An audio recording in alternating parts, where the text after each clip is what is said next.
This is Gradowski of WeAreChange.org here in Hartford, Connecticut, and June is, of course, Gay Pride Month. And honestly, I don't care. And I think, honestly, the majority of people just don't care and accept that people could do whatever they want with their bodies. I think only a very few ignorant people don't accept that or view that. But I do believe that there is something worth considering, something worth talking about when it comes to the LGBTQ causes. Some people said the LGBTQ agenda. To talk about this in a rational way that is not from the left or from the right or politically charged, but from a conversation about what is actually happening in this world. And to talk about that plus a lot more, we have Benny Wills of Joy Camp. Hey. He's been an activist and a Californian hippie and has a lot of interesting insight on this particular topic that we were just talking about. And that's why we want to share this conversation with you to talk about this in a real rational way without the hyperbolic bullcrap nonsense.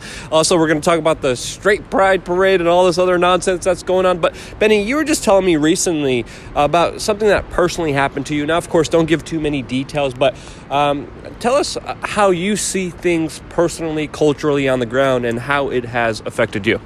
Well, I want to echo what you just said and say, I'm so okay with gay. I don't care. That's something I like to tell people. I don't care. Like, you can do whatever you want. I think that it's just being a little shoved down our throats. No pun intended. But yeah, I don't care if anyone's gay. And this term homophobic, who's afraid of gay people? Seriously, who's afraid of gay people? I've never met anyone who's afraid of a gay person, who's a phobia. But yeah, I've had some interesting experiences because I come from Los Angeles, which I don't live in anymore. And I'm also not even a hippie. I mean, it's a misconception. Former hippie, saved California. I grew up idolizing hippies, and now I am not. I do identify with some hippie stuff, but anyway, it's not about that. I had someone who was close to me, a cousin who was in high school a couple years ago, who was 17 and on her flag squad for the football team, and everybody on the team identified as queer on the flag team except for her, and she had a crush on the male instructor of the team, and she was embarrassed by that. She was embarrassed to be a heterosexual female having a crush on a man, because all the other people on her squad were identifying as they and them and were queer. And I said, it's okay. No worries. Like, you're just fine. It's okay to be straight. And then, sure enough, a few months later, she came out and said, I'm gay. And now she has a girlfriend, and it was so easy. And now she's carrying all the struggle of the LGBTQ history of struggle on her shoulders, and she's a big advocate for it. And it just came out of nowhere.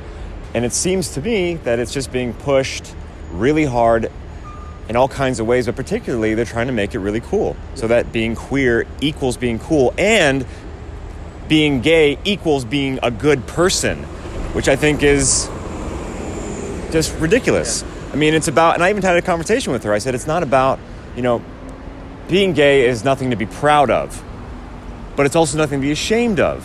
What's important is what you contribute to society, what kind of person you are, what are you doing that's of substance. You can be gay, fine, but that doesn't mean you're a good person. And it's all being convoluted, and it's being pushed as this big celebration, and that's okay too. Like, I don't want to oppress anybody, but just because you're gay doesn't mean you're doing anything to contribute to society or make the world a better place. I think what matters most is how you treat other people as individuals, and as long as you're not hurting anyone or trying to shame anyone, that's the most important aspect here. But I do want to bring up the important kind of hypocrisies in this kind of a bigger push here, because we're seeing corporations like Lockheed Martin, like Goldman Sachs. We're seeing intelligence agencies like the CIA, the NSA get behind a lot of these causes, saying, yeah, guys, we're inclusive, diversity, LGBTQ. We got the rainbow flag on the NASA and on all of our corporate logos. Buy our corporate crap. Meanwhile, a lot of these bigger, powerful entities, especially some of them that I mentioned, are literally financing despotic nations that are throwing gay people off of roofs.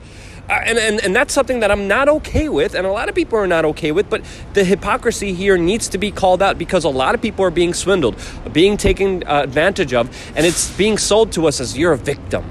you identify or you choose to do something different with your body that has absolutely no effect on anybody, you are a poor person. You deserve our protection and our help. Meanwhile, those same bigger institutions that are pushing this, they're the ones causing a lot of strife, a lot of heartache, a lot of pain, a lot of suffering, a lot of torture, a lot of ending of life of people who choose to have relations with another person that a government doesn't like. Specifically the Saudi Arabia case, I believe that this is the most abhorrent, but it happens all across this world. And those issues are not addressed and they're not talked about. And people are getting literally triggered because someone misgendered someone by accident. And there's laws on the books that will put you in jail because you misgendered someone by accident. I mean, how can we not call this absolutely ridiculous and a two-sided double standard? But to me, One thing before I give it off to you that I wanted to bring up here, because obviously this is affecting our culture. And a lot of people may say this doesn't really matter. I think it does matter. And I think we all should change our mindset. And I think something that has been very helpful, it's been said by a comedian, I don't know exactly who, but it's saying to the extent, maybe Benny, but that you should treat your penis, your sexuality like you would a religion. It's nice that you have one. It's fine that you do, but you shouldn't be shoving it in other people's faces when they're not asking for it. And I think that's critically important in our society that is trying to make everything tolerant and acceptable, including throwing money at children that are in skimpy clothes. And that to me is not something that should be acceptable, something that should be tolerated. And people who do criticize it should have a right to criticize it. And it shouldn't be seen as the opposite of victimhood when you criticize it. I mean, it's just lunacy. What's your take on this kind of victimhood mentality? Because you dealt with a lot of these kind of individuals yourself. Well, I want to comment on the Pride Parade first. Because the straight Pride Parade? No, the actual Pride Parade, because you nailed it. I mean, I like to call it a celebration of diversity in advertising. So if you go to one of these Pride Parades, that's all you see. You see corporate logos cashing in on something and putting rainbow filters over their logos. And there's something really ironic to me about seeing someone at a Pride Parade wearing a Wells Fargo wristband with a rainbow on it as jewelry. I mean, that's where we're at, where the banks are cashing in on gay pride.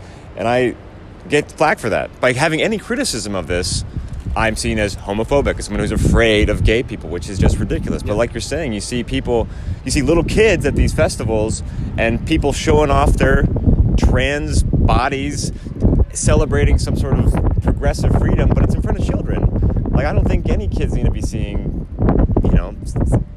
that kind of exposure in public at any point. It's just bizarre. And as far as victimhood goes, the culture is teaching people to blame everybody and everything for their problems and not take any personal responsibility and not to be empowered. It's all in how you handle the information.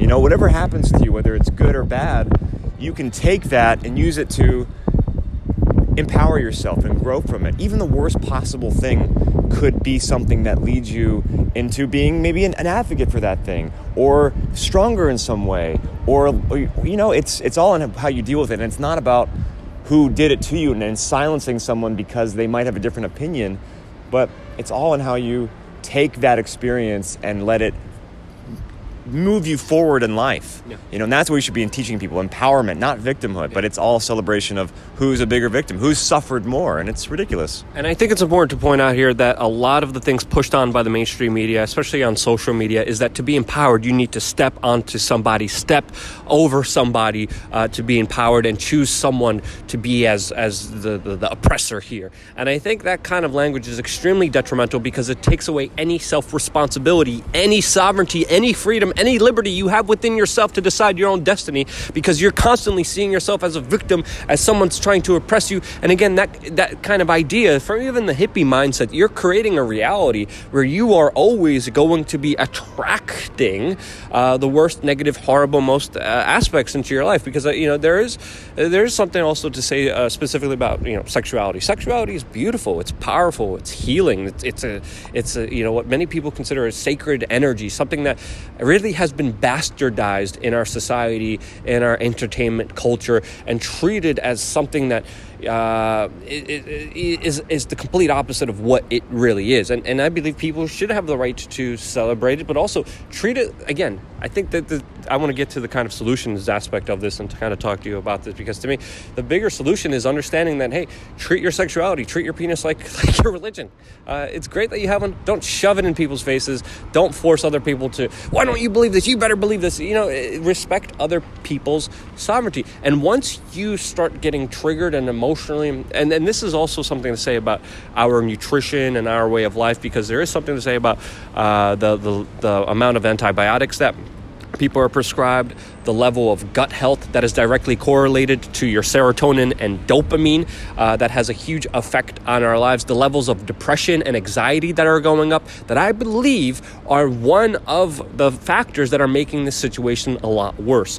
Taking responsibility, making sure you have a good diet, making sure you have good health, good gut health, which is directly connected to your mental health, staying away from social media, which looks at the most hyperbolic, insane cases, and of course, bullhorns them throughout the streets, understanding that what you're seeing on social media, what you're seeing on your timeline is manipulated, understanding the same way that the mainstream media used to manipulate things, the same things are happening on major big online institutions. I think those are important, critical factors, as well as understanding that you have the true power within yourself and that you should never give it away to any other individuals who doesn't like you. It doesn't matter. That's their problem, not yours.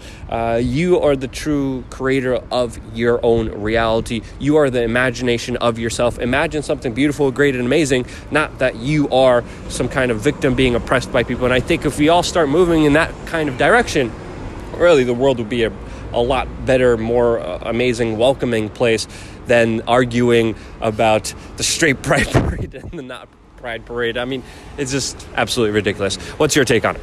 Yeah, I say my only advice to anybody ever is be undeniable. Be the one. Make yourself awesome. You have the opportunity to be an amazing person.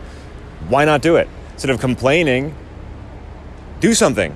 Be awesome. Be undeniable. Be like Jesus. Align yourself with, and I don't say you have to follow Jesus or whatever, but he's a good role model.